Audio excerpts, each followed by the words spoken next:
اعوذ باللہ من الشیطان اللعین الرجیم بسم اللہ الرحمن الرحیم الحمد لأہلہ والصلاة لأہلہا رب اشرح لی صدری ویسر لی امری واحلل عقدۃ من لسانی یفقہوا قولی اللہم صل علی محمد وآل محمد اما بعد فقد قال تبارک وتعالی فی محکم کتابہ الحمید والقرآن المجید وقولہ الحق بسم اللہ الرحمن الرحیم قال ربکم ادعونی استجب لکم اللہم صلی علی محمد و آل محمد۔ محترم سامعین کرام، کل جیسا کہ ماہ مبارک رمضان میں یہ جو دروس کا سلسلہ چل رہا ہے، تو کل آپ کی خدمت میں ماہ مبارک رمضان کی فضیلت بزبان رسول اسلام بیان کی۔ آج جس موضوع کی طرف ہم جا رہے ہیں وہ ماہ رمضان اور قرآن و حدیث کی روشنی میں دعا کا بیان ہے، جس کے بارے میں خود پروردگار عالم نے ارشاد فرمایا کہ جس آیہ وافی ہدایہ کو میں نے آپ کے سامنے سرنامہ سخن میں تلاوت کرنے کا شرف حاصل کیا، کہ سورہ غافر کی مشہور معروف آیت ہے کہ پروردگار عالم کہہ رہا ہے قال ربکم ادعونی استجب لکم، اے میرے حبیب لوگوں سے کہہ دو کہ تمہارا رب کہتا ہے کہ تم مجھے پکارو، میں تمہاری دعا قبول کروں گا۔ اور پھر اسی طریقے سے پروردگار عالم نے حدیث قدسی میں حضرت موسیٰ علیہ السلام سے کہا کہ یا موسیٰ مر عبادی ادعونی، اے موسیٰ اپنے بندوں کو کہو کہ مجھے پکاریں، یعنی پروردگار عالم چاہتا ہے کہ ہم اسے پکاریں۔ اسی طریقے سے حضرت عیسیٰ علیہ السلام سے کہا کہ یا عیسیٰ مرہم ان یدعونی، اے موسیٰ تم اپنے بندوں کے ساتھ مل کر مجھے پکارو، یعنی پروردگار عالم رسول خدا کو حکم دے رہا ہے کہ مجھے پکارو، حضرت موسیٰ کو حکم دے رہا ہے کہ مجھے پکارو، یعنی خدا چاہتا ہے کہ اس کا بندہ اسے پکارے۔ میں ایک مثال آپ کے سامنے پیش کروں کہ ایک ماں چاہتی ہے کہ اس کا بچہ اسے ماں کہہ کے پکارے، ایک باپ یہ چاہتا ہے کہ اس کا بچہ اسے باپ کہہ کے پکارے۔ اسی طریقے سے خدا چاہتا ہے کہ اس کا بندہ اسے پکارے، اس کی بارگاہ میں حاضر ہو، تاکہ پروردگار عالم اپنی عنایتوں سے اسے عنایت کرے۔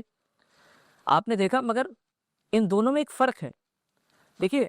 جب تک بچہ روتا نہیں ہے یا ماں سے غذا مانگتا نہیں ہے، ماں اسے دیتی نہیں ہے، یا اس کے رونے سے ماں کو پتہ چلتا ہے کہ میرا بچہ بھوکا ہے اور غذا کا طلبگار ہے، تو اسے وہ فراہم کرتی ہے۔ اسی طریقے سے باپ ہے،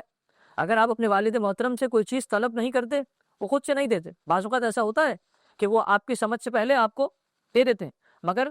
ہر مرتبہ نہیں۔ کچھ ایسے مراحل ہیں کہ آپ کو طلب کرنا پڑتا ہے، مانگنا پڑتا ہے، تب جا کے وہ آپ کو وہ چیز دیتے ہیں۔ مگر کیا کریم ہے پروردگار عالم کہ بنا مانگے ہی پروردگار عالم ہر اپنے بندے کو عطا کر دیتا ہے۔ تو کمال نہیں ہے کہ جو پروردگار عالم بنا مانگے اپنی مخلوق کو عطا کر رہا ہے، تو سوچیں کہ وہ جو چاہتا ہے کہ بندہ مجھ سے مانگے، تو اس کے مانگنے کے بعد پروردگار عالم آپ کو کتنا عطا کرے گا۔ اسی لیے پروردگار عالم کہہ رہا ہے قال ربکم ادعونی، تم مجھے پکارو تو صحیح، تم مجھے پکارتے ہی نہیں، مگر پھر بھی میں تمہیں عنایت کرتا ہوں، مگر میں چاہتا ہوں کہ تم مجھے پکارو۔ اسی لیے رسول خدا محمد مصطفیٰ صلی اللہ علیہ وآلہ وسلم نے امیر المومنین سے کہا تھا کہ یا علی اوصی کا بالدعاء، یا علی آپ خدا کی بارگاہ میں حاضر ہوں اور دعا کریں۔ اور پھر کہا کہ افضل العبادتی الدعاء، کہ افضل ترین عبادت پروردگار عالم کی نگاہ میں اور اس روئے زمین پر کیا ہے؟ دعا ہے۔ آپ نے دیکھا ہوگا کہ رسول خدا حضرت محمد مصطفیٰ صلی اللہ علیہ وآلہ وسلم کی خدمت میں بہت سے حضرات آتے تھے اور کہتے تھے کہ یا رسول اللہ ہمارے لیے خدا کی بارگاہ میں دعا کیجئے۔ ایک واقعہ بڑا مشہور و معروف ہے، اور مجھے یقین ہے کہ میرے تمام سامعین کے ذہنوں میں یہ واقعہ محفوظ ہوگا کہ جب رسول خدا کی خدمت میں اسی طریقے سے چند حضرات آئے اور کہا کہ یا رسول اللہ ہم چاہتے ہیں کہ آپ ہمارے لیے خدا کی بارگاہ میں دعا کریں، تو رسول خدا نے کیا کیا؟ ہاتھوں کو بلند کیا اور کہا پروردگارا، میں تیرا رسول تیرے بندوں کے لیے، ان کی مشکلات کے حل کے لیے تیری بارگاہ میں دعا کر رہا ہوں، تاکہ تو ان کی مشکل کی کشائی کر بحق علی ابن ابی طالب، علی ابن ابی طالب کے واسطے سے۔ اسی طریقے سے لوگ آتے گئے اور رسول خدا دعا کرتے گئے، مگر بحق علی ابن ابی طالب۔ تو چند حضرات رسول خدا کی خدمت میں بیٹھے تھے، تو انہوں نے رسول خدا سے کہا کہ آپس میں کہا کہ رسول خدا جب بھی کوئی آ رہا ہے دعا کے لیے تو رسول خدا کیا کر رہے ہیں؟ علی ابن ابی طالب کے واسطے سے دعا کر رہے ہیں، جبکہ ہم بھی بیٹھے۔ تو ایک شخص نے کہا کہ صبر کرو، چہ جائے کہ امیر المومنین جب خدا کی بارگاہ میں رسول خدا سے دعا کروانے کے لیے آئیں گے تو یقین ہے کہ رسول خدا ہمارے واسطے سے پروردگار عالم کی بارگاہ میں دعا کرے، بس اسنا گزرا ہی تھی کہ امیر المومنین رسول خدا کی خدمت میں حاضر ہوئے، دست ادب جوڑا، سلام ادب سے کیا اور کہا کہ یا رسول اللہ میں چاہتا ہوں کہ میرے لیے آپ خدا کی بارگاہ میں دعا کریں۔ جب پروردگار عالم کے حبیب نے اپنے ہاتھوں کو بلند کیا اور کہا کہ پروردگار تیرا ولی تیری بارگاہ میں دعا کر رہا ہے تیرے ولی کے لیے، اس کی تمام دعاؤں کو اپنی بارگاہ میں مستجاب فرما بے حق علی ابن ابی طالب۔ جیسے ہی یہ جملہ انہوں نے سنا نا، جو اشخاص بیٹھے تھے فوراً سے چونک کے کہنے لگے کہ یا رسول اللہ بڑی عجیب سی بات ہے، اس سے پہلے جو لوگ آئے ان کے لیے بھی آپ نے دعا کی علی ابن ابی طالب کے واسطے سے، علی ابن ابی طالب کے لیے دعا کر رہے ہیں علی ابن ابی طالب کے واسطے سے، ہم یہ چاہ رہے تھے کہ آپ ہمارے واسطے سے دعا کریں۔ تو رسول خدا نے بڑی ہی مسکرا کے یہ جملہ کہا کہ خالی یہی نہیں کہ جب میں بھی کسی مشکل میں مبتلا ہوتا ہوں اور خدا کی بارگاہ میں راز و نیاز کرتا ہوں تو وہ راز و نیاز بھی بحق علی ابن ابی طالب کرتا ہوں۔ یعنی امام اور رسول خدا بتلانا یہ چاہ رہے ہیں کہ افضل ترین عبادت کیا ہے؟ دعا ہے۔ بتانے کا مقصد صرف یہ ہے کہ دعا افضل ترین عبادت ہے، کہ خدا کی بارگاہ میں خدا چاہتا ہے کہ اس کا بندہ کسی بھی واسطے سے اس کی بارگاہ میں حاضر خدمت ہو، اس کی بارگاہ میں جائے، اس سے طلب کرے تاکہ پروردگار عالم اپنی عنایتوں سے نوازے۔ آپ نے سنا ہوگا کہ امیر المؤمنین نے ہمیشہ کہا کہ جتنا پروردگار عالم نے مجھے عطا کیا اتنا مجھ سے کسی نے مانگا نہیں، اور جتنا مجھے پروردگار عالم نے سکھایا علم دیا اتنا مجھ سے کسی نے پوچھا نہیں۔ تو جب ایک اللہ کا بندہ یہ افسوس کر رہا ہے تو اس بات کو اپنے ذہنوں میں لائیے کہ خود پروردگار عالم کیا سوچ رہا ہوگا کہ جتنا میں غنی ہوں اتنا مجھ سے کوئی طلب نہیں کرتا۔ رمضان المبارک کا مہینہ ایسا مہینہ ہے کہ اپنے مطابق پروردگار عالم سے نہ مانگا جائے، بلکہ اس کے غنی ہونے کو دیکھتے ہوئے، اس کے رحمان و رحمانیت کو دیکھتے ہوئے، اس کی کریمیت کو دیکھتے ہوئے خدا سے طلب کیا جائے۔ ممکن ہے کہ پروردگار عالم آپ کو آپ کے تصورات سے، ہم کو ہمارے تصورات سے زیادہ پروردگار عالم عطا کرے۔ اسی لیے آپ دیکھیں کہ امیر المومنین نے خود بھی کہا کہ احب الاعمال الی اللہ عز وجل فی الارض الدعاء،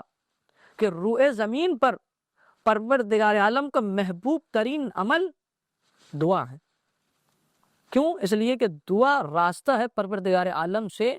راز و نیاز کا۔ اور پھر امام ہی نے جملہ فرمایا، امیر کائنات نہیں کہا کہ اب دعا ترس المؤمن، دعا تو مومن کا ہتھیار ہے۔ کس اعتبار سے؟ کہ دعا وہ ہتھیار ہے کہ پروردگار عالم سے جب آپ راز و نیاز کرتے ہیں